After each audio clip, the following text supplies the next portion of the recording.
Welcome to That Davis Show. I am your host, Kenneth Davis. Of course, I'm always lucky enough to be joined by my executive producer, Ryan Bukoveski. Follow him at Ryan Beesky or Ryan Beesky1 on Instagram. Definitely got a lot to get into today. Unfortunately, it's always about the Bears and this downtrodden season. It's Packers week. Yay!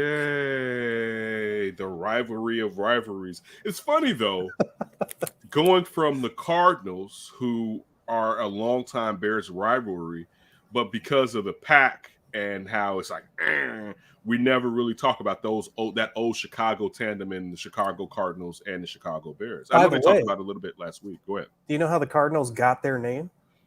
No, tell me. They're originally the Racine Cardinals, but they didn't have a name before that.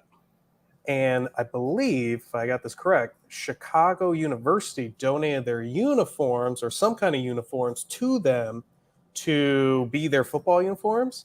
And they're a shade of maroon or something like that. So you mean the University of Chicago did? Yes, that's it. So you don't mean Chicago State? Chicago State gave this is Chicago State, man. I knew it was a Chicago University. I should have prefaced with that. The University of Chicago's color is maroon, and of course, they used to be an elite football school before they were so academically superior. They decided we're not doing. Until they became Harvard, who still has a football team. So definitely, just marooned, right? Mm-hmm. And there was a team asking about the jerseys or something like that. What kind of color of red is that? And the owner said Cardinals red. And then from there on, they became the Cardinals. Yeah, used to play in Comiskey when the Bears were playing at Wrigley. So you had your north side, south side thing. But it's a lot of history there. I was telling Kenton about it during the game, trying to pass on some of that history like my dad passed on to me. So as Ron said, it is Packers week. The Bears are traveling to Green Bay to get shellacked by Aaron Rodgers and Matt LaFleur and that crew. I hate saying that, but we know how the season is going. There's no reason for me to sit here and lie to you about it and give you sweets and tell you that everything is doing fine, because everything is not doing fine. It's not Fear the toe. Fear the toe. So we sit here and we're in this situation where I guess we're all waiting for the other shoe to drop. And that first shoe is Matt Nagy. And does he take all of the blame? And we'll go over that a little on this show, but we'll definitely dive more into it as the season comes to its end and as we enter the off season, especially after that Black Monday. We're going to see here how if it's a Black Monday here or if everyone's back to working together, figuring out the why. So, or is everyone jealous of our locker room and the collaboration that we have? Oh yeah, man. Listen, people wish they could lose 5 games and win a game against the Lions like we did. You don't think people wish they had the job security we give our losers? Definitely, we got to talk about the Chicago Bulls, the best team in Chicago right now. First time that they beat the Denver Nuggets back-to-back since I think it was 98 or 96, something like that. Crazy. And I mean, it's not like Denver's had to whip like that. Just let you know how that West Coast trip could be. But yeah, we definitely have to talk about the Bulls' victory with one of their studs, the biggest stud this year, perhaps, with DeMar DeRozan being out. You sit there, you got Alex Caruso out. You got guys who isn't out, to be honest. Right. That's the thing. And guys stepped up in that game. So definitely we'll talk about that. And then, of course, we're going to go up for grabs with Ryan Beesky and whatever he has for me. So we got a great show. So sit back, relax, take it in, and enjoy it. We always enjoy you spending a little time for us. And you know what time it is? You know what time it is. It's time for us to do. Taking it from the top. Tippy. People. Sing it, daddy. Let's go off top. Off top.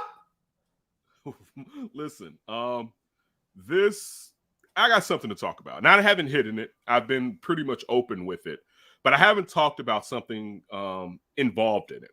I've said for really a year and a half, not 2 years. I think the last time we interviewed Lawrence Holmes on this show, and we talked about his Crohn's disease, and I mentioned that I needed a colonoscopy.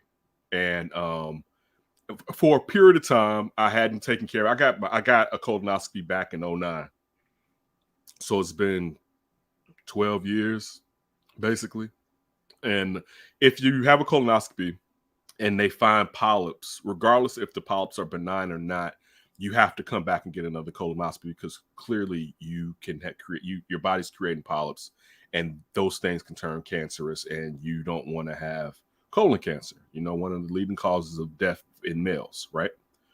So I held it off just to hold it off, being a guy that doesn't like going to the hospital for some years.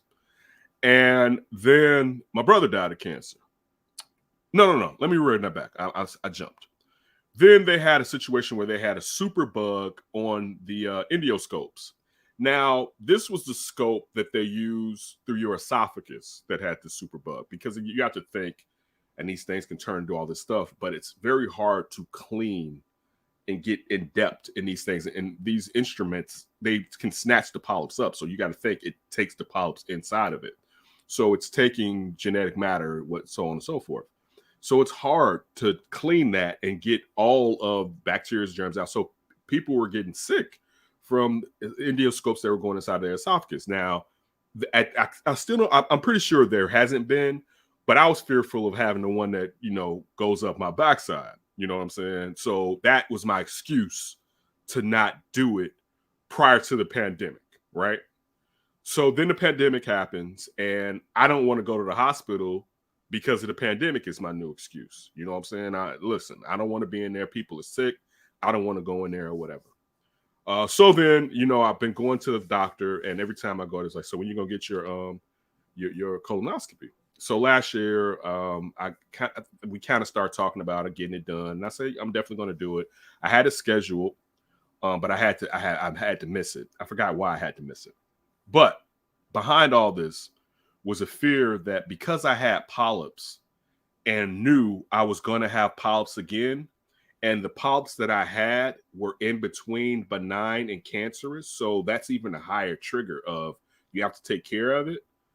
And I didn't know that too. Let me say that. I didn't know exactly that the polyps were like that until last year, I believe. You know what I'm saying? Like that they were, I just knew in the past that they were benign. I didn't know that the range of danger that in the way I was still in. Yeah. So yeah, if you can have them benign, but if they are like the ones that are cancerous, it's a range right there, right? And again, this is my layman's term. Definitely talk to your doctors or physician or anybody in the medical field to get a better understanding. I'm not a professional at all. I'm just telling you the things that I've read up on and been told by my doctors and stuff like that. So anyway, my brother dies of cancer. I know I got polyps. It's been a decade. Now, mind you, I don't know where the polyps came from as far as how long I had them in the past. So I'm like, okay, maybe when I was a young adult, I was eating bad, not taking care of myself properly.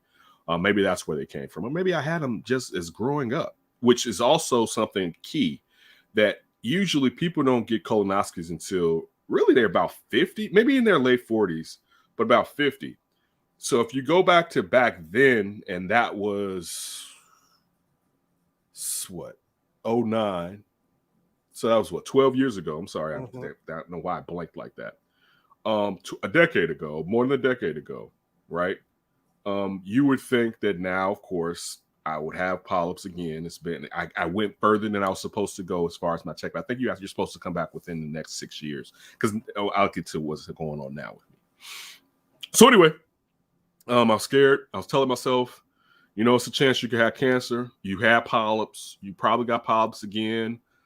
They said that those polyps, now that I found out that they was, a chance of them becoming cancerous, I'm like, man, you may have cancer. So now a part of me, and again, some of this is the cloud over my head due to my brother dying from leukemia. And it took a long time for us to even know really what was going on with him. It took years and years and years to know. And it didn't help. It was in the middle of a pandemic too. True. It was at the beginning of the pandemic, the very beginning of when things were getting shut down, when my brother went to the hospital. And I couldn't, I wouldn't even let him come in my house because he was compromised. And I'm like, dude, I'm not risking. I knew I had, even though I wasn't tested for it, I knew I had a different type of flu. If you follow this show, you know what I'm talking about as far as COVID, so on and so forth. So anyway, I'm like, I'm getting prepared for this ordeal, right? And I'm like, man, I don't feel like it. I don't want to go through this. But it's like, man, I got a family. I'm a grown ass man, and I'm a fighter. You know what I'm saying? Regardless, even you know how much I love my brother. But even regardless of my brother succumbing to cancer, shit, not just for him and for myself, man, I got to get on this horse and fight. Not to say my brother fought. He showed me some strength that I don't know that I have, and I told my brother that, like, you I told don't know this show anybody that too. that could do the amount of times that my younger brother was on death's door and came back over the last 8 years is crazy. And the fact that even if he got in a dark space, he would bring himself out of it, right? So I would hope that I at least would have that. So anyway. You do. So I sit there and I'm like, you know what? All right, I'm doing it. I had to move my appointment. I think I had an appointment last month. I had to change the appointment around. I forgot what was going on. I know what happened. I couldn't get a ride because how the appointment was set up, the kids had to be picked up, and whoever goes with me has to stay throughout the duration. They can't leave and come back because they don't want you to basically lie, and either you drive yourself home or you take yourself home through mass transit or whatever, because whatever they have you on, the different ways that the anesthesia that they put you under, they could be liable, let alone it's bad, right? As far as like they tell you cannot sign legal information today. They literally tell you that, right? Damn. Like, dude, if I would have signed a contract yesterday, I could have gotten out of it.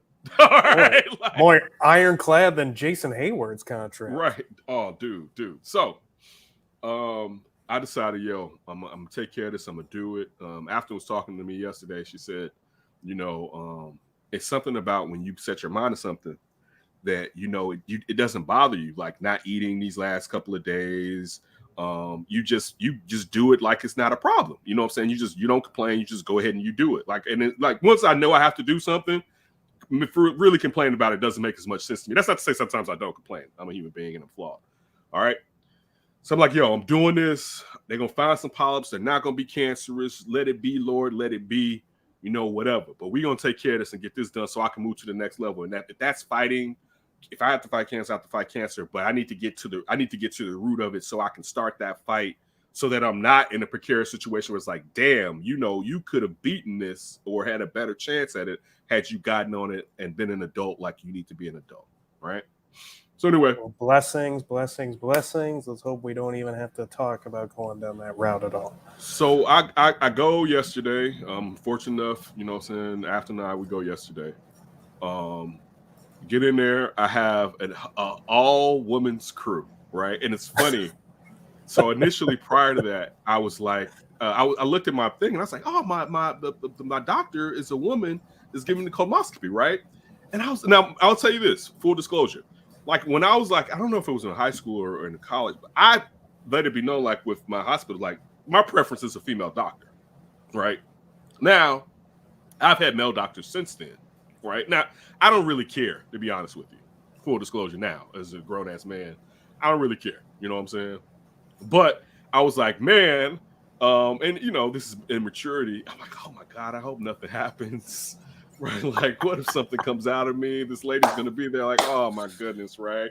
Again, this is me being immature. This is a profession. This is Are you sure you didn't eat the last 2 days? Right now. So anyway, and so. I'm sitting there. I have this long talk with this nurse yesterday. We had a really good time because I was waiting. First of all, they told me to get there an hour earlier, and they didn't call me back there still to an hour later. So it's like, really? Like I'm thinking, I'm sitting there thinking like, okay, so I had to be there at 11:15, so I had to get there at 10:15, right? I get there at 10:15. I'm thinking, okay, 10:30, I'm in a gown, I'm in the back, right? Right. They didn't come get me till like 10:23, maybe. I mean 11:23, maybe. All right. And then I was they got you like there. Airport security does. Right. And I was still back there until this came in 11:23. I didn't go under till maybe 12:20. You know what I'm saying? So I had to. So the lady was like, "Yeah, you're after her, right?" So I was like, "Okay, whatever." So I'm talking to them, meet my doctor, meet the nurses, meet everybody. The anesthesiologist talk to her.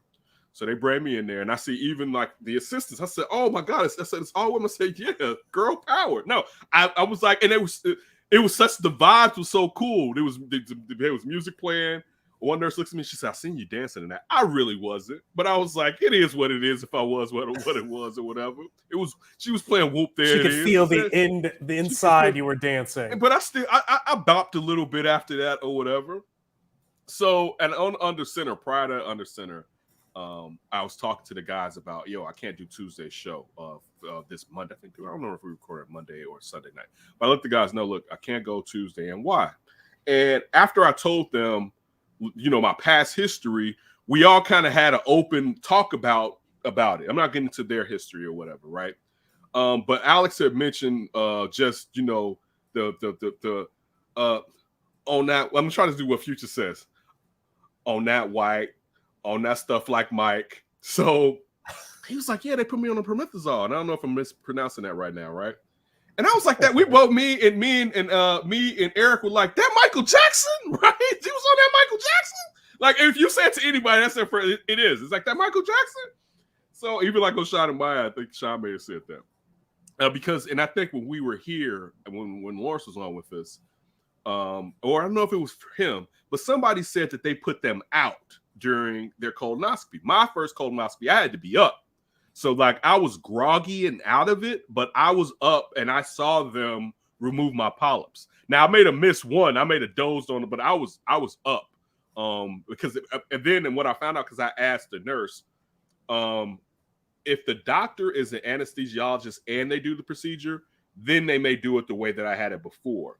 When the anesthesiologist isn't the doctor, then you figure out which way is best to do it, and it's a case-by-case basis, all right?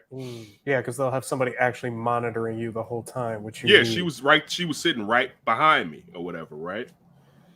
So I'm sitting there, they give you the surgery needle, which is, it's the needle, and then that tube behind it or whatever. If I showed you my bruise, it's crazy. No, I'm not doing that. I love the attempt, though. Yeah, hold on. Oh, here we go. All right. If you can Dang. Yeah. That is a hardy one.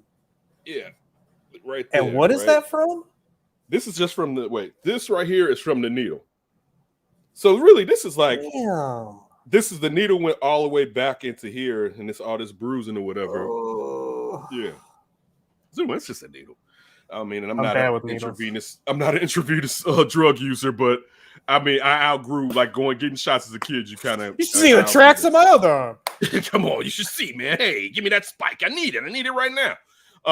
But so then it's about that time, and the milky white stuff comes through. You know what I'm saying? The IV, and I see it, and she's like, "Do you feel anything?" I'm like, "Yeah, it burns." And she was like, "You okay?" I'm like, "I'm fine. I feel it." She's like, "Well, maybe it's a clot. Like maybe I had a clot that pushed through. It wasn't a clot." I think anybody, sometimes depending on when I get a shot, what it is, I can feel it go inside of my veins. All right. I like the maybe it's a clot from the right. Yeah, maybe that's something. So I guess I said girl power, and the next thing I know, I was out. But I will say this. When I had my ACL surgery, I believe that they told me count back from 100, and I swear that I hit 98 and I was gone, right? Like it was like I knew it was getting dark and it was like out, right? I feel like I was up for about at least 40 to 50 seconds, if not for this, all right? Depending on if it was going through or not. But I don't know. I think it was going through. I'm just telling you. I feel like the old milk of magnesia couldn't get you knocked out fast enough. Right. So, but then listen, I'm gone. Right. I'm out. I wake up. I'm in the recovery room. I see the nurse. They asked me, you want me to go get after? I'm like, yeah. I told them before, they'll definitely bring her back. So then the doctor comes. I'm like, all right, doc. What it is. And she says, you don't have any polyps. Oh, and great. I have to go back in 5 years. And if I again don't have polyps, I can wait 7 years before I have to go back again. Look at that. So all that fear and worry that I had, I didn't have anything. You know what I'm saying? And that's not to say that that's why I want to do this. And I'm using this for colon cancer, but I'm just saying this as anybody, male or female, but particularly with males and our hesitancy sometimes to do what we need, preventative medicine. You know what I'm saying? Well, especially if you throw the colonoscopy preventative medicine, right. It tends to be the least form of happiness for males. Yeah, you know what? And it's not as bad as it makes it. I had it while I was up and numb. Now, yesterday, I ain't really feel nothing. All right. Like I woke up and I shook a little bit in the bed and after started laughing because she knew what I was doing. I was checking to make sure my back parts was still tight as I should, right? Getting that bop. Did I lose my bop? Right. Like, am I still as virginal? I'm joking, everybody. I have to do this to lighten the mood. But she laughed, but I didn't feel any, like I felt tired. But that was because I was on the drug, right? Or whatever, right? So I did it. Everything's fine. Shout out to everybody that wished me luck. You know what I'm saying? Like Dolores, and everybody liked it from the Shine and Maya crew. But I did it and everything worked out. And that's not to say that for everybody everything's gonna work out, but it's best to get on top of it. And that's why I want to talk about it, because I was hesitant. And that could have cost me. Like that was 11 years, 12 years, 11 years that, or I guess 5 years. So let's just say 7 years that I could have had a ticking time bomb inside of my body that I wasn't taking care of and I was neglecting just because I wasn't on my shit. And I don't want anybody else to do that.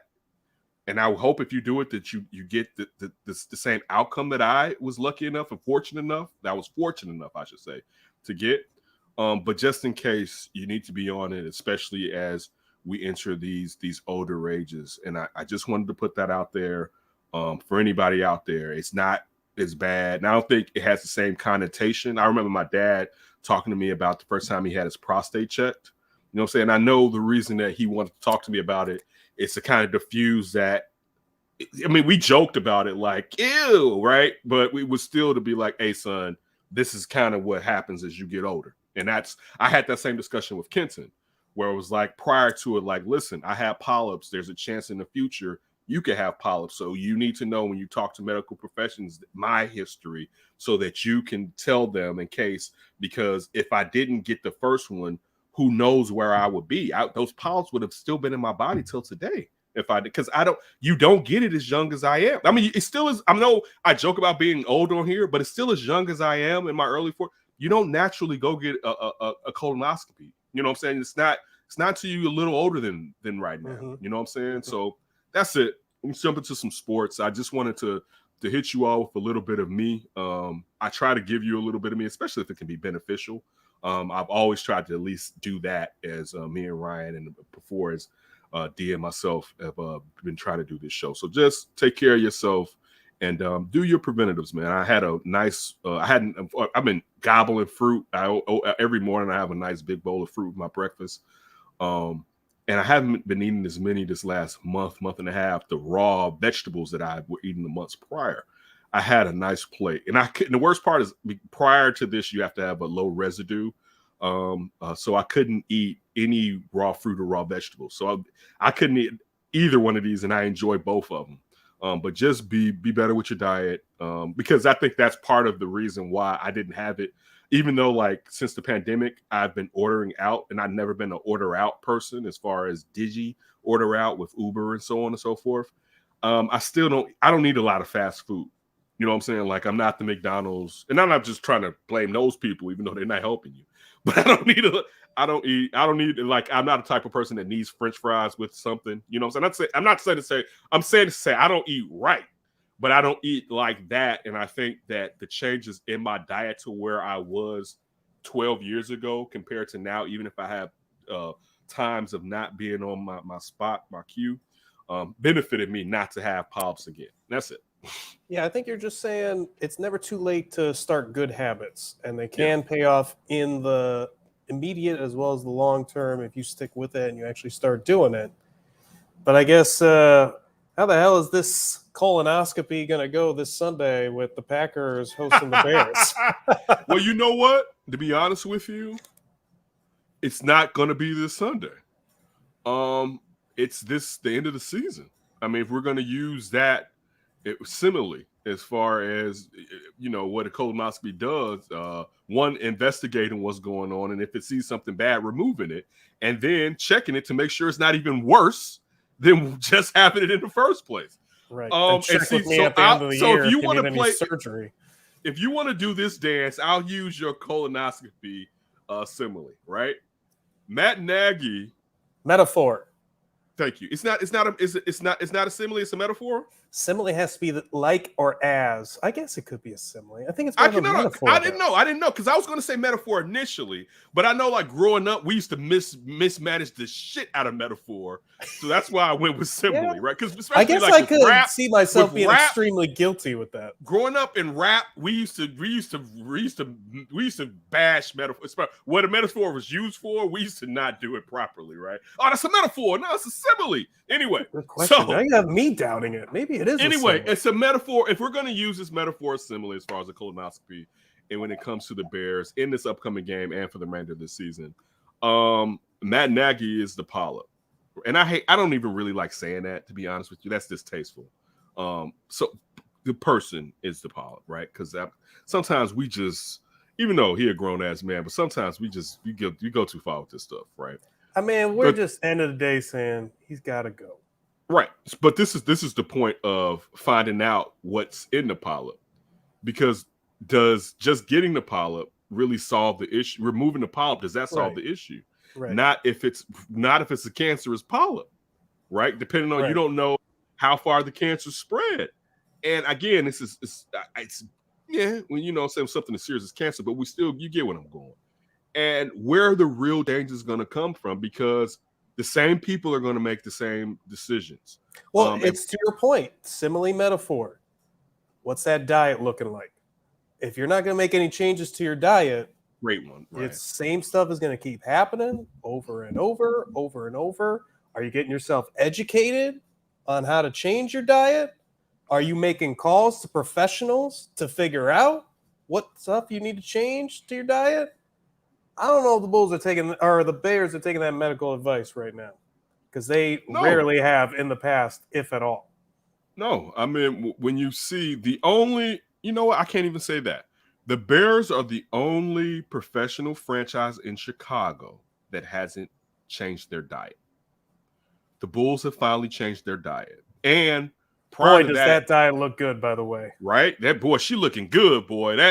You talking raw and vegetables. You got that plate. There's all those colors. You're just look at this flavor. The Bulls so hot they got an OnlyFans page. That's just how they hot. They just a baddie over there, right? I gotta tell you, that's so hot. I'm thinking about subscribing. Give me that and we never give our money to OnlyFans pages, right? So I mean, the Blackhawks did it. The Blackhawks were the first to do it. The Cubs did it with Theo and Jed. The Sox actually did it by staying in-house with Rick Hahn, giving Rick Hahn more control and finally stopped trying to win every year and ripping it down.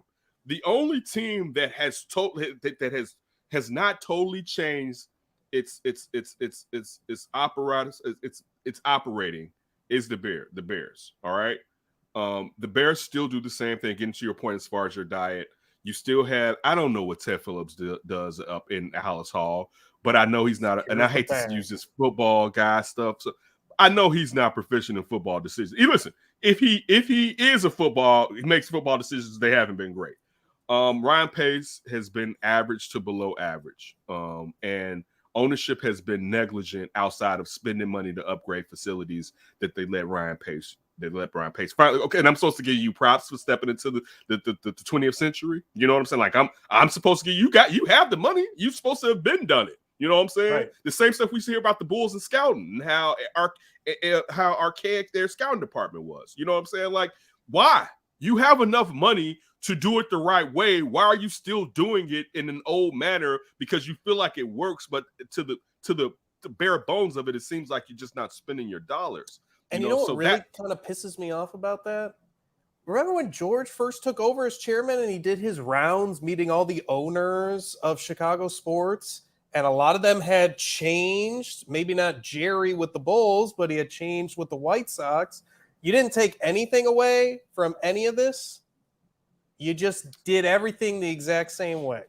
So that used to finish it off with that metaphor analogy. You really shouldn't stop at Matt Nagy. I don't have. What do you think the odds are of, that's what I'm about to say. Anyone else getting fired besides Nagy and the coaching staff? Obviously, 30, maybe 30%, and I think I'm going high.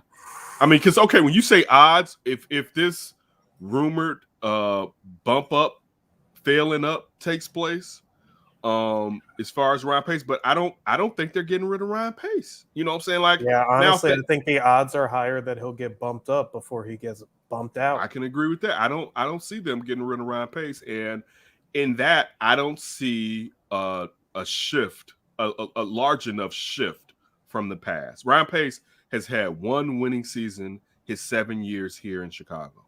Regardless of what you think about what he initially inherited, he's had one out of the 7 years. He's had one winning year. It would be different if that one winning year he made it to, I'll even say the championship game, not even the Super Bowl. Right? He made it on the first round. Right. It would be like, at least then I could give you a little bit more leeway, but I can't. But now, and you know what's really funny too? Like, I talked to friends about the Bears. His third head coach, like, saying an NFL GM has had 3 coaches, he's just like, I can't believe these words are coming out of my mouth. This is so rare. This just doesn't happen. And especially when you don't succeed. Dude, I mean, that's facts. So I want to transition to this game this Sunday night at Green Bay. Game will be on NBC. You know, you can always check out the Under Center podcast on NBC Sports. Listen, the Bears are gonna get their asses kicked. Justin Fields is returning. Can the toe fall off in the next couple days and Jordan Love plays? No, listen, I will say this, regardless of some of the issues the Bears have with injuries and whatnot, and in they're on the defensive side, they're third in sacks. So the toe may be getting, and what, not Khalil Mack, Robert Quinn got an extra sack. He has 12 sacks now from Kyler Murray at the beginning of the game. So I think he's third. He's fourth. He's fourth in the league, but he's first in the NFC. Comeback player of the year right there, baby. It's not even a question that he's comeback player of the league. Real quick. He's tied in the NFC with Nick Bosa, and they're both fourth behind TJ Watt, Myles Garrett, and Matthew Judon, who I've always liked Matthew Judon when he was even though the crazy part in this article, and I got this from the Sun, not the Tribune. They have Matthew Judon. I was just thinking, I was going to say, I loved him as a Raven. They have him listed as a Raven, and he's a Patriot now. Ooh, big whoops. And it just hit me. Big whoops. I won't even, I don't know who wrote this, but I won't say it because I enjoy the Tribune so much in the writing. But we all make mistakes. Everyone's running to their local 7-Eleven. Give me the Tribune! But you have the Bears with 34 sacks, and that's third in the league behind the Steelers and the Vikings.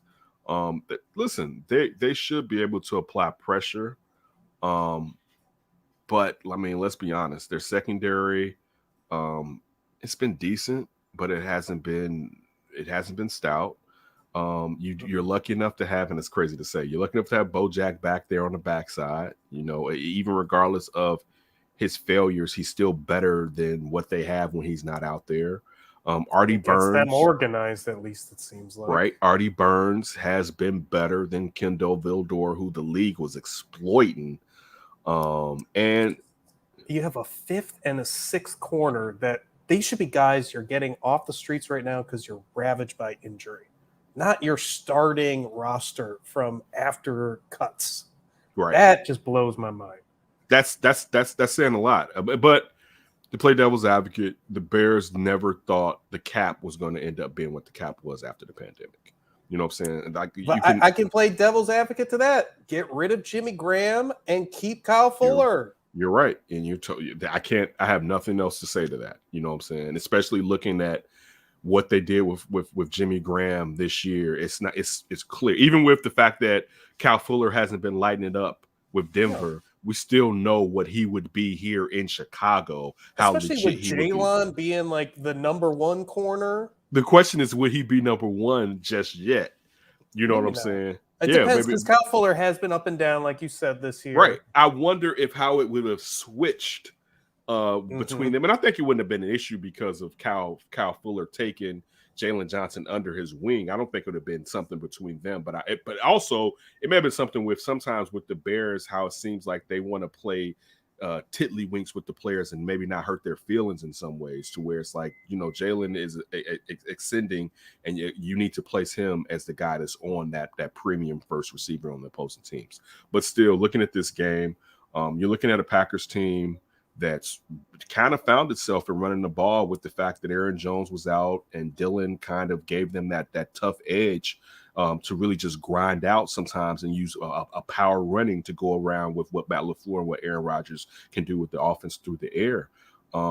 Look, they're the second best team. They're the second or third best team in the NFC. I don't know where you place them above Tampa Bay. I could say they're above Tampa Bay, but I could say Tampa's above them and they're number two. I would probably say Arizona's number one, but not number one like I believe they're going to win the Super Bowl. But I have to give them number one. I have to place them at number one for what they have done so far this season. They deserve it. And I've been thoroughly impressed with what the Packers have done this season. So if you want them 2, if you want them 3, I think we're kind of quibbling. They stood out.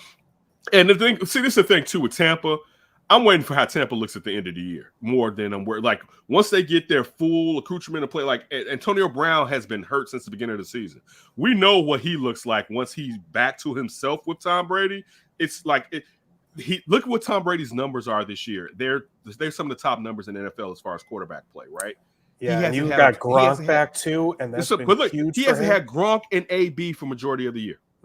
Right? Just think about that. And him and Michael Evans kind of hook up. You know what I'm saying? Like he hasn't even he hasn't even had, like, they kind of click, but they don't, right? Right. Like he has his numbers are that ridiculous, and his 2 killers through the air, a good one's one of them, but really Antonio Brown and Gronk have been gone, and he's still been doing it. And you would think that he would still keep their record to where it is, but no, he's still assaulting the record books. MVP favorite, I believe, the gambling favorite right now for MVP.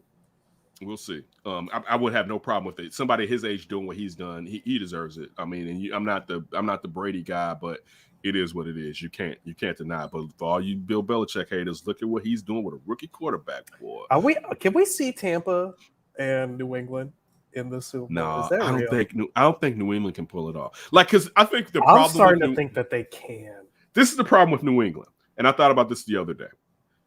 We're asking them in this NFL to do the same thing they did in Tom Brady's second season. I just think the rule changes allows more scoring. Now, I'll say this.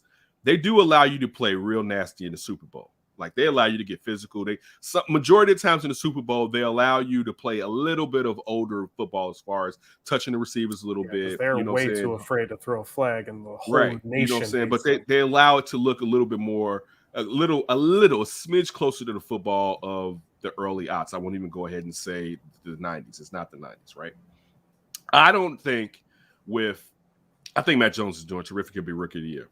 I still don't think they may be able to pull off a 27 to 30 point game in a championship and a Super Bowl that they may need, depending on who they play. Yeah, I'll tell you, especially coming out of the AFC now.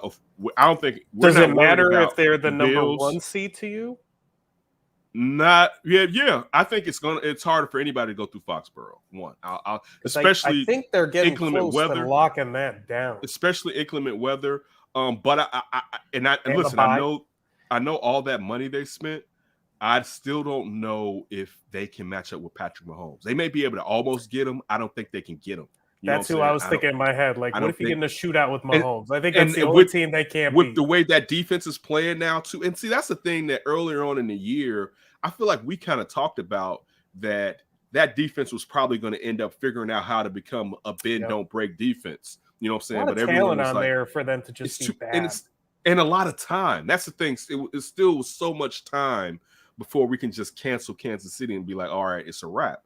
So I don't know if they can outscore the Chiefs, you know what I'm saying, or hold the Chiefs back offensively enough for them to pull it off. I'll tell you this, after this season, it's New England. You know what I'm saying? Because once you get this kid, Mac Jones, another year, they're going to get him they're going to get him a receiver. All right, like they are. It's maybe in the draft, but I bet you they get a nice receiver in this upcoming draft. Especially with that rookie contract he's got for exactly. a while. So now you could go out and try to get him his Randy Moss, like Brady ended up getting later. Like, but you can give him over the top piece. You can give him that early. And I mean, think about how much money New England spent last year in free agency. They don't have as many holes. They can really do what they want in the draft. But still, that's all the way coming back to the Bears and the Packers this Sunday night. Listen, man, it's not even really worth diving deep into. Like we're waiting for. Is it collaboration parade, or are we actually having some change that's going to mean something? Like that's it, right? And then we don't know. And we'll be sitting here. I'll say this: I'll tell you what. Those last 2 weeks of the season, where they might be meeting up with candidates, we'll know. We'll know depending on if we hear about the candidates. It'll give us an inkling on who they want to be above them, as far as what may happen with Ryan Pace. But still, you may be able to bump Ryan Pace up enough to bring somebody in below him and above that coach that coaching candidate may prefer. But until we start to hear that, that's when we'll get an inkling of what's going on. Right now, it's all conjecture. You know what I'm saying? Like it's all I do in a couple even weeks. These games are conjecture. Right. I want us to start looking and diving into guys that we like. Doesn't mean they're going to be the person the Bears either interview or pick. But I do want us just to have something to bandy about here on that Davis show, and something for us to kind of talk to with, you know what I'm saying, everyone that's listening or watching, to go back and forth with. So we'll start to do that, moving down a little bit further in the future. What else? Are we doing any more football? I'm sorry, I just blanked out on you. No, let's move on to the hardwood. Hardwood, the good old OnlyFans Bulls. Oh, I feel like a warm hug's just embraced me now that we've switched subjects. Like I love the Bears. I'm so checked out on them. I'm just praying. Like I have to write these idiotic previews for like how they're gonna win. How they're gonna win is the other team gets COVID or something. Like give me the crazy like. Something happens where the whole team has to forfeit at halftime. That's how the Bears win. Like, that's where we've gotten to, basically. Maybe call me when the Giants, they're playing them, and they got a shot. So anything Bulls-related, just, like, injected into the system. Listen, the Bulls have been playing well with players out. Alex Caruso, he has an ankle or a hammy? Hammy. He has a hammy. Alex Caruso is going to be out sometime till next week, and you know, you don't want to rush him back. And the Bulls are good enough to where the Bulls are playing well enough to, even if they take on a few losses, they can make that up before the second half of the season or in the second half of the season. And you know what I was kind of thinking too? Like, you're not trading away Caruso. He's a big part of what you're doing. You give some of these role players, like you don't have draft picks. Maybe you package a few role players to get a role player big. Maybe. Oh, yeah. Or again, like we've talked about, you do have the chance now, since you're an attractive destination, to get a piece in the buyout that you wouldn't have been able to get in the past because people didn't think you were going anywhere. Who wants to come there? And you're not even going to the playoffs. Why am I going to go and play for your team and you don't even have a chance to make any noise in the playoffs? Now, people are starting to talk about you going to the Eastern Conference Finals, and there's few, if any, teams in the East that they're afraid of you playing. That's how people, especially here in Chicago, were starting to feel about this Bulls team. I was watching the post game with Kendall and Jason and Will Perdue, and I love when Jason was kind of talking about, you know, kind of like and Kendall, like who really are what teams are out there that you're afraid of, and it made me start thinking back to the year Derrick Rose won the MVP, and I remember talking to DeMar and our friend Mehdi at work. And this was the month before, it was November, right? And I said, y'all, I think Derrick Rose may win the MVP. And he was like, what?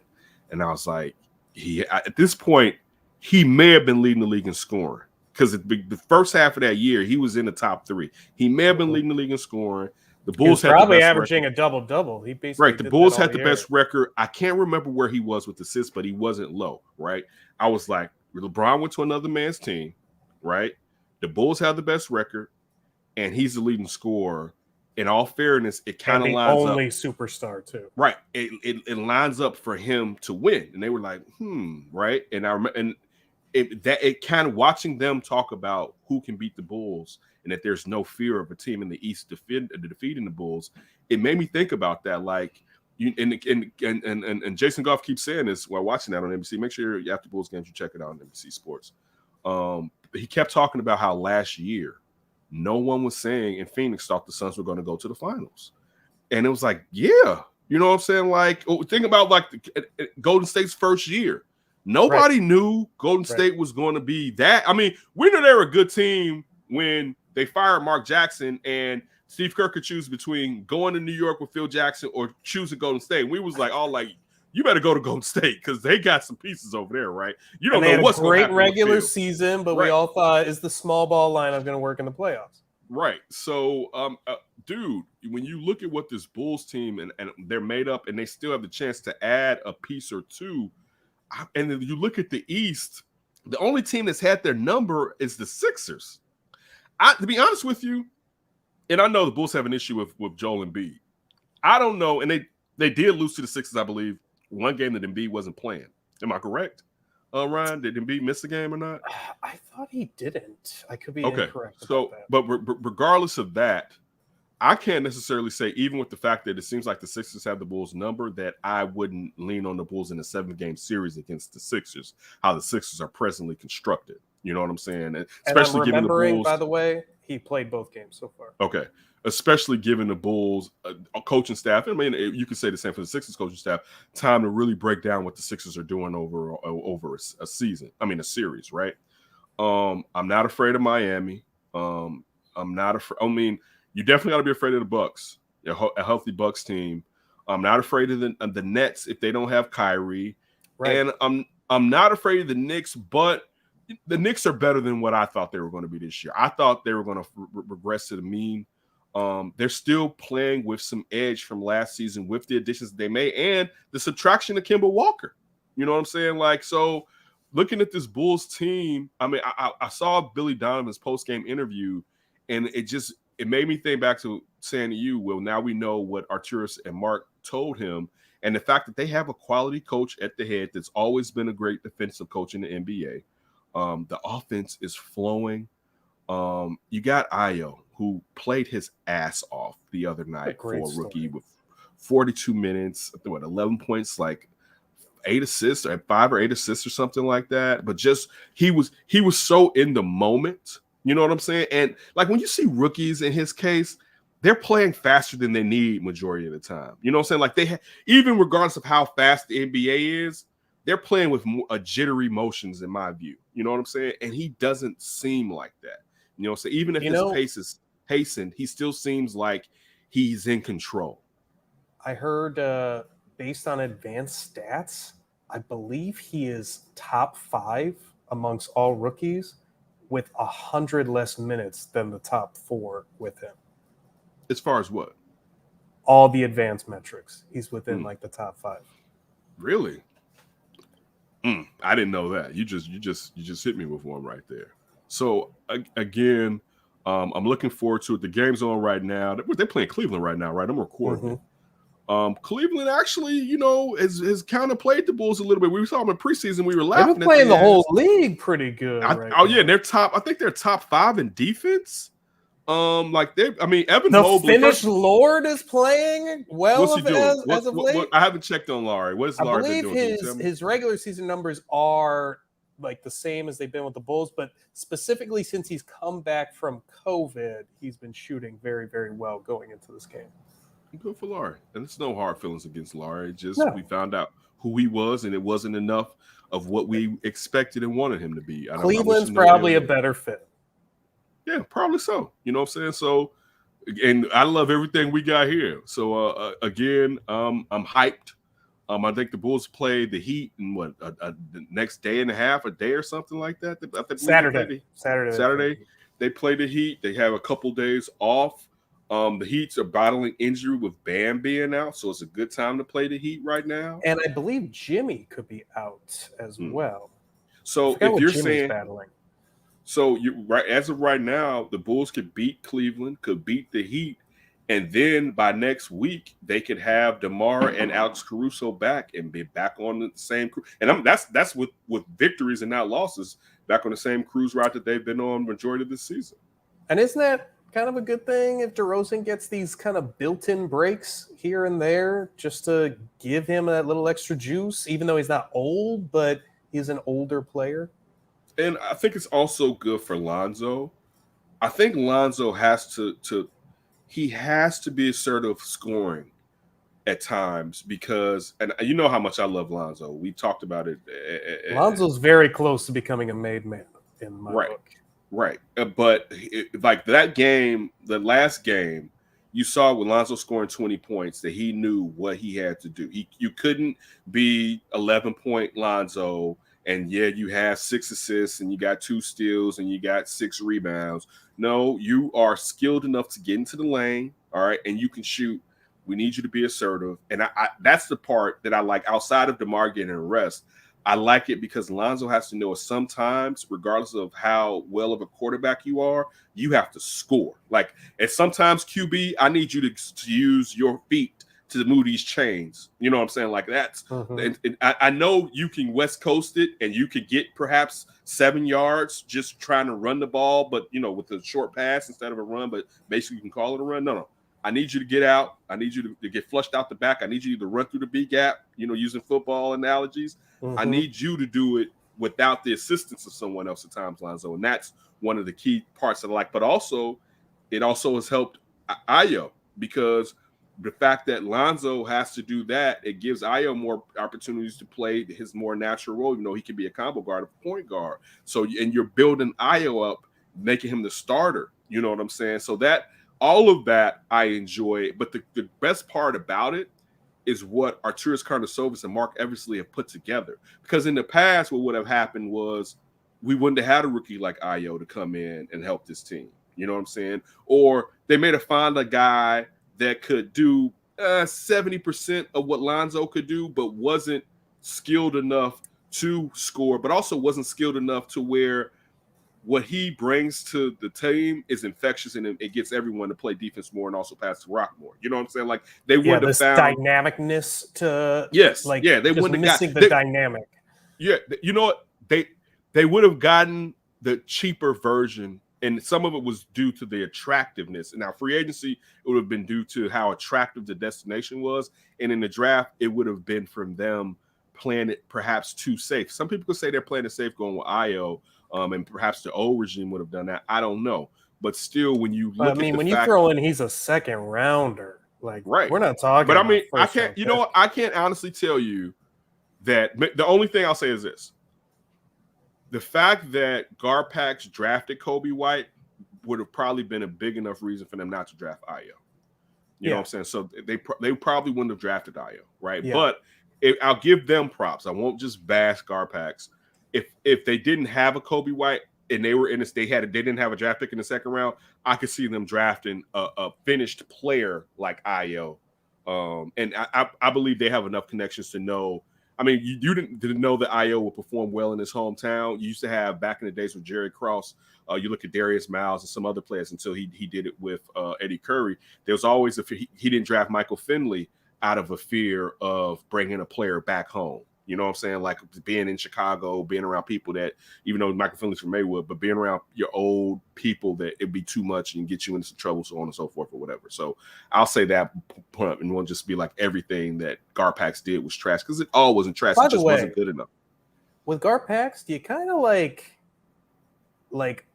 almost give him a huge pass because he fired himself? Like I almost like Garpax at the end because he stepped down. No, I feel like Ryan Pace or Ted Phillips or George, someone needs to take a look at that tape and review that tape. And play I'll tell you why. Because Ryan Pace is where John Paxson was before the Derrick Rose draft. Because remember, he was about to get his ass up out of here, right? Like that was he was about to get his ass up out of it. And because they wanted to give him so much props for drafting Luau. First of all, I love Luau Day. Ben Gordon and Kirk Heinrich, and they were straight, but there was so much of the he changed the culture. The culture was changed. It wasn't changed to a championship culture. It wasn't even changed to a deep playoff. Now, I'll even say this: you don't have to win titles. If it's deep playoff runs, I'll settle for that. Even going up with Michael Jordan, because I know the NBA isn't like what I grew up with Michael Jordan winning championships regularly, right? But if you're telling me that those teams that the Bulls would beat. You know what I'm saying? But I at least got my chance. My body. If you're telling me I can have what they had before Derrick Rose blew out his knee, as far as, and even I'm saying even to a lesser degree, but not that far lesser. But still, that's what John Paxson was, and then he lucked into Derrick Rose. So again, I get what you're saying. It should have been done earlier because the failures were mounting so high. Like they couldn't get out of their own way. I mean, when you really think about it, the biggest thing you were going to do was bring the last big thing they were going to do was bring Carmelo here. And what in our hearts, we knew it wouldn't have made a difference. I mean, a real difference, right? And on top of that, it was compounded by the fact that he basically missed the next season. So do you know how mad we would have been if the Bulls had signed Carmelo and then he was, and they were on the hook. All right, they were on the hook for him, but so even bringing in Paul Gasol, the little things they would do where at some point, you look at, again, they had to do this because the general manager was or president of basketball operations was a creep or what, I can't remember exactly what the president of basketball operations in Portland was doing. I don't know if it was a hostile work environment or harassment. I can't remember right now, but the point I'm trying to make is this: Portland is now where the Bulls were around the time where after a year or two after Derrick Rose got hurt, right? Where you still had Derrick Rose's contract, which reminds you, the Bulls traded Derrick Rose's contract. Derrick Rose had I think he had 2 or 3 years left on that. Because remember, he spent a year or a year and a half with the Knicks, and then he went to Cleveland. He was traded to Cleveland, whatever. So they still you can't offload Derrick Rose. His injury at that point wasn't it wasn't bad enough to where teams weren't willing to accept his contract. You know what I'm saying? That's the point that I'm initially trying to make. You look at Portland right now with Dame he's got 4 years on his contract and he wants an extension for 2 more, which will take him until he's 36, right? They're in a situation where he's going to become, if they do what he wants, he'll become an albatross, right? And that's kind of how, if they go down that road, that's what Garpax would do. You know what I'm saying? And I know we're like, well, how can they got rid of Derrick Rose's contract? Derrick Rose wasn't healthy. If Derrick Rose was still healthy, they would have held on. So mind you, Derrick Rose was younger. The point that I'm really trying to say is they kept doubling down on their construction. And at some point, you have to realize this isn't going to work, regardless if it's viable enough to where people can be like, they all right. You have to get bad. You know what I'm saying? And they weren't willing to get bad. And then even when you're being bad, think outside of the box from how you were thinking in the past. You know what I'm saying? That was always the anger and why I won't be and I get what you're saying, because I still don't hate John Paxson for everything he did as a Bulls player. But what happened to the Bulls this last 5 years was maddening. And it got to the point where, and I had never really done this in my life, I wasn't watching Bulls basketball. Last year was the first and I mean, I was recording them. I said this before. I was recording them. I'm like, yeah, I'll get to it. And then I'll delete it because I'm like, I'm about to spend that much time, man. And they're bad. Right. And this content ain't same moving. Boat. So that was that's my team. That's my team. I mean, even though I can tell you which teams I like and don't like in Chicago, that team did the most winning in my youth.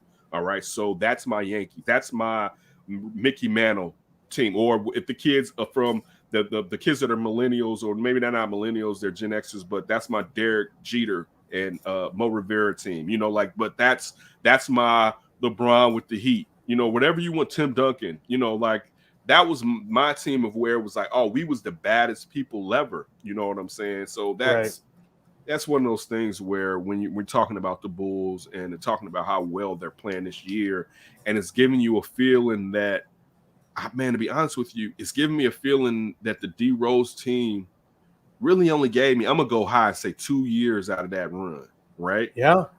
Definitely the first year in Miami. And then the hope, I guess, of the next that's year. it. That's what I was about to say. And the hope, right? Because the first year before, and we saw from Dallas beating Miami, we all knew that they weren't going to be what they were once they figure out once Dwayne Wade ceded the team to LeBron. Basically, the pecking order had been properly set in motion, right? Mm-hmm. So, but this Bulls team, with the amount of talent that they have, and the fact that they're playing defense, because that's really the key. These talented offensive players could put us in a situation where Bulls could be scoring a lot, still have a nice record, but we knew in our heart of hearts when it comes to the playoffs and you got to play some D, man, these scamps aren't going to put in the effort. These dudes are putting in the effort. The stuff you see Zach doing now when he's closing the amount of space, it's just, and it seems like it's minor. You just would never see Zach right here, all right, with using his athleticism or just being straight to try to just interfere with the opponent's shot. You know, he would be back here, right, with his, you know, in his basketball stance. But the amount of effort that Zach's doing coming through when they're trying to screen with his hand out in case if they do pass that ball through, I'm gonna dislodge it and knock it out. Just you what you see, I feel a certain kind of way about this Bulls team. I don't know what they may do, but I know there's a lot of potential in here that we haven't really gotten all the way out of this team just because of the type of talent that they have on this roster right now. Yeah, I mean, what test have they not passed so far, right?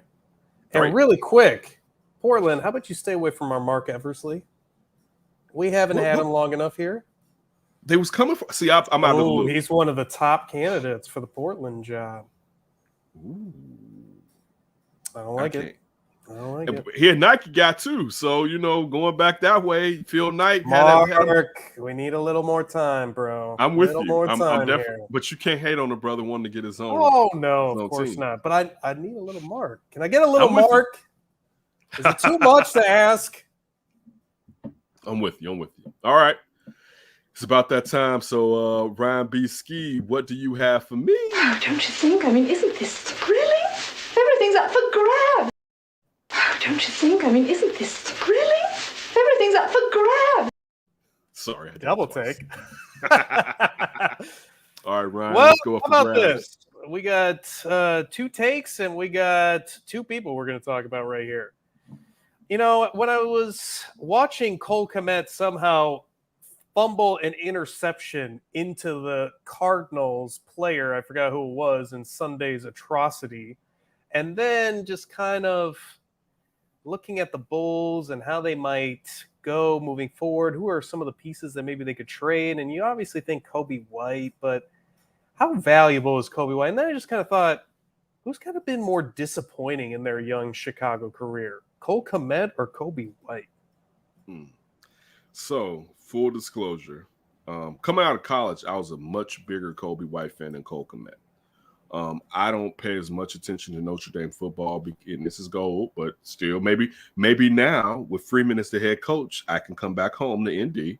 But how they did Tyrone Willingham and let Charlie Weiss stay, and Charlie Weiss was just as bad as Ty was, I didn't like it. So I didn't stop being a fan of Notre Dame football. So I don't follow Notre Dame as much as I used to.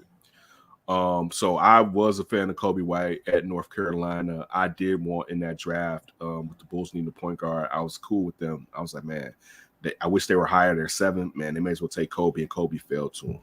Yeah, I wanted Darius Garland.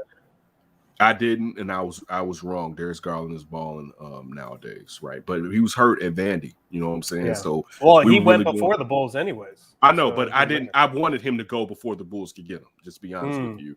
And I'm saying I was wrong. Who else did you like? There was somebody else you liked besides. It was, but it was because remember the fact was we were going off of where they were going to fall.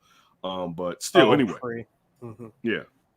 So, Coby White had some times last year. They held him back. They didn't really they should have played Coby White 1.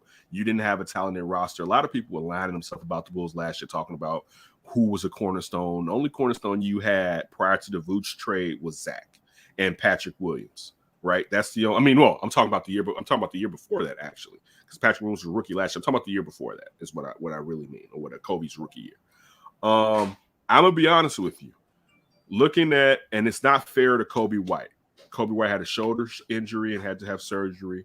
Coby White has not been given the opportunities to go. You know what I'm saying? And Cole Kmet last year, if you can remember, and really quick with Coby White, he played all out of position last year as point guard. Right, totally.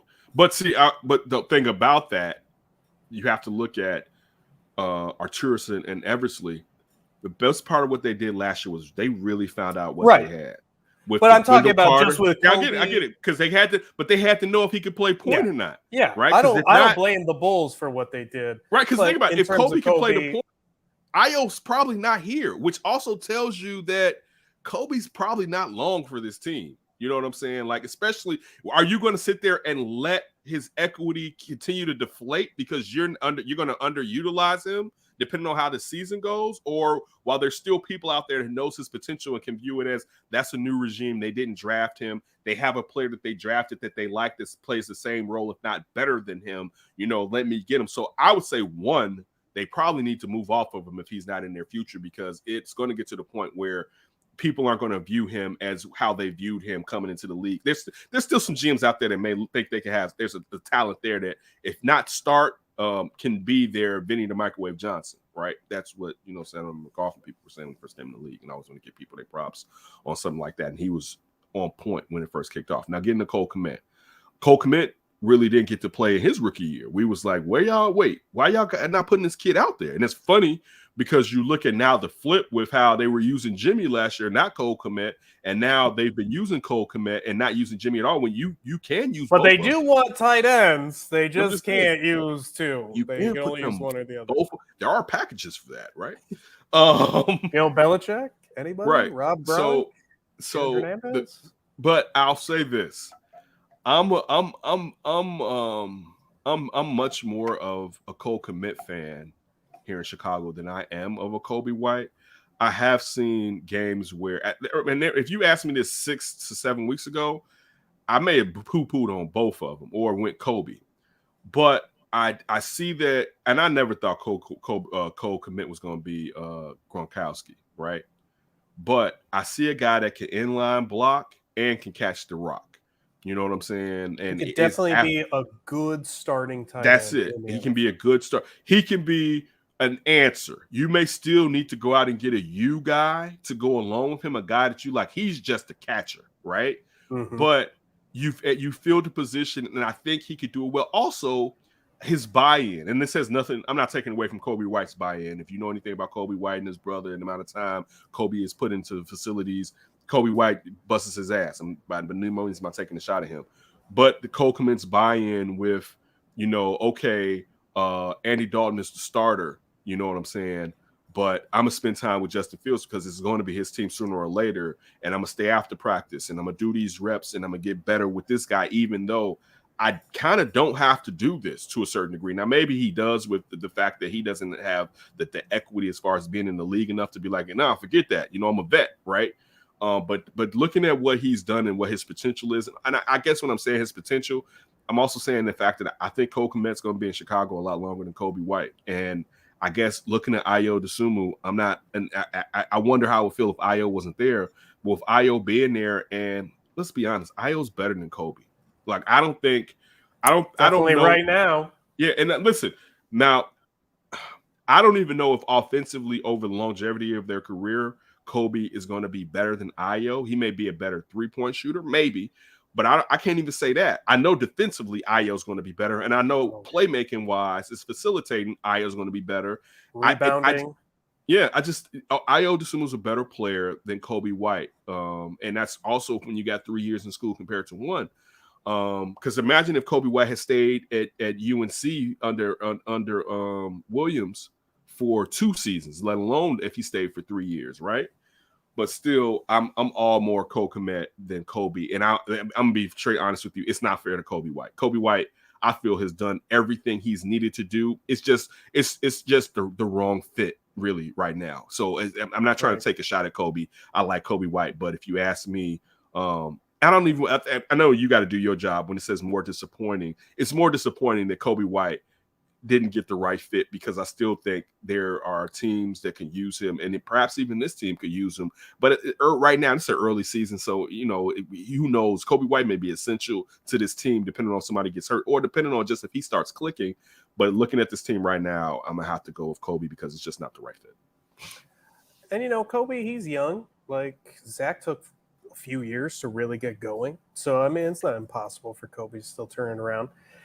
I'm honestly a little more disappointed with Cole, and it's not so much anything that I argue with you. I think the potential's there. I've seen the flashes. I think he can be there. I might just have Adam Shaheen whiplash. The inconsistency is driving me nuts, but he's still a young player. It's one of the most difficult positions to transition from college to the NFL. You not only have to know all the run blocking schemes, you have to know all the run plays, you have to know all the pass blocking schemes, all the pass plays. You need to know everything. You're just like the quarterback, essentially. So I'm going to still give him time. I'm not giving up on him or anything like that. But it is so important for him next year to get consistency down. That's the one thing I think really missing from his game, because it's not that he couldn't be a really effective tight end. Like, I think Heath Miller, I hear that a lot. I think that's a very good comparison. A guy that can pick up third downs. He can be a threat sometimes down the seam, depending on the matchup. He'll inline block for you, especially when he learns more. And he's still kind of raw as a football player. He didn't play it full time necessarily at Notre Dame. He was doing a lot of baseball too. So when he pulls up maybe some more of the intricacies of the game, where he can kind of like give you a head fake or a head bob, and suddenly you're open 5 yards downfield where you wouldn't be before, because now you've got the corner or the safety overplaying, thinking you're run blocking, whatever. I think he'll get better, but you're not going to get better if you keep dropping the ball and keep doing that Adam Shaheen stuff where you're just like non-existent when you get your number called and the ball actually comes your way. I can understand that, and I have an argument with that. I will say as a caveat that him and Justin didn't get to practice at the beginning of the year together. So you're going from the quarterback that he was getting all his reps with. Now people can say it's been long enough. But still, I mean, I think that when you look at Allen Robinson and his connection to Justin Fields, I think you can apply the same thing outside of Darnell Mooney to a Kmet to a certain degree. And it may not be as bad because Kmet, as I was talking about earlier, did spend some time outside of practice with Justin, but it's still not the same as everything that you just said as far as the blocking schemes, knowing what Justin prefers in those. Like it's hard enough being a second-year player and knowing what Andy Dalton wants. And you have to know because you've been practicing this whole off season for Andy Dalton, the preseason, and so on and so forth. And that even if you're getting a little bit of Justin, but you still know, okay, this is my job. I'm gonna be out here with Andy Dalton, and now you have to do that with Justin. So I think you can just give him. Let's see how he plays next year, and then I feel like we can be a little bit more judicious when it comes to where Cole Kmet should necessarily be. But I was like that 7 weeks ago. He had that game, and I was like, Shorty may have it in him because this whole offense has been disconjointed. You know what I'm saying? So I can't put it all on Cole Kmet. And to your point, when you have to learn Justin Field blocking schemes, I'm sure they're slightly different than Andy Dalton blocking schemes. Right. And that can be a lot. Yeah, so let me see after. And again, the problem will be next year they'll be learning under someone else. I'm not going to use that as much of an excuse because they're professionals now. It'd be so, and the Cole Kmet being his third season. So yeah, he'll have to learn a new playbook. And we don't even know if there's going to be a vast difference depending on what coaching tree the next coach is coming from, or particularly the offensive coordinators. What if we get Doug Peterson next? Right, so we don't know, but still, I'm a hold off on Coke. I could hold off on both of them, but we can't lie here, and we both had to choose. All right, what you got for me next? Wanted to get your thoughts on Minnie Minoso, honored into the Hall of Fame. I love me some Minnie Minoso. As many White Sox fans and many African Americans and Cubans love Minnie Minoso. Minnie Minoso has a special place in my heart just from hearing as a kid growing up about him being one of the oldest players, like all the decades he played in, because he would come back and play a game, You know, like all those little things with Minnie Minoso, being the fact that he was a trailblazer when it comes to breaking down barriers in America and baseball. I'll say this too. I love Minnie Minoso. You see this man right here is Jackie Robinson behind me, right? And Minnie Minoso was one of those Jackie Robinsons, him and Roberto Clemente, for Latino people, and in particular too Afro Latinos. And the thing that it's always funny with downtrodden people, there's a crab in a barrel mentality to where we don't look at each other as an asset that we can all uplift each other and be better. Because we're all scrambling for the crumbs, we put each other down, even though we're the same people. You just got dropped off down the street and I was dropped off up the block, you know, as far as you speak a different language. But if you didn't say nothing, they saw you on the street, they would think we're the same people, right? I always, and again, I didn't grow up in this era with these guys, but I'm a sports person. And I think when we were younger in sports, we really tried to learn about past history. Not to say that everybody, not to say that everyone today isn't like that. I don't think just as many young people, I don't mean this with sports. I mean with the fact that you have Google, spend times trying to learn about as much about the past that you can with the click of the button. You know, I had to go to the library or do something like that, you know, or talk to somebody to get some history about the past. And you can just do this and get a lot of history. It's not to say you get everything and you can know the exact context of it. But to the point of Minnie Minoso and Roberto Clemente made it a point to say that they were Black and Latinos, you know, and I always thought that was dope. You know what I'm saying? You don't, in those situations, you really don't have to pick. And you think about how much harder it was coming from another culture. They're not American necessarily Black. So you're learning American culture with the racism. You're also learning American culture as far as Black culture. That's not to say sometimes because, you know, we export Black culture like an MF here in America. All right.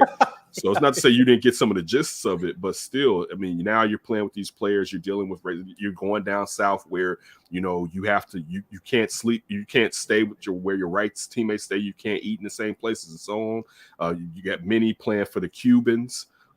It's so dope, especially when it comes to race and how race has been used.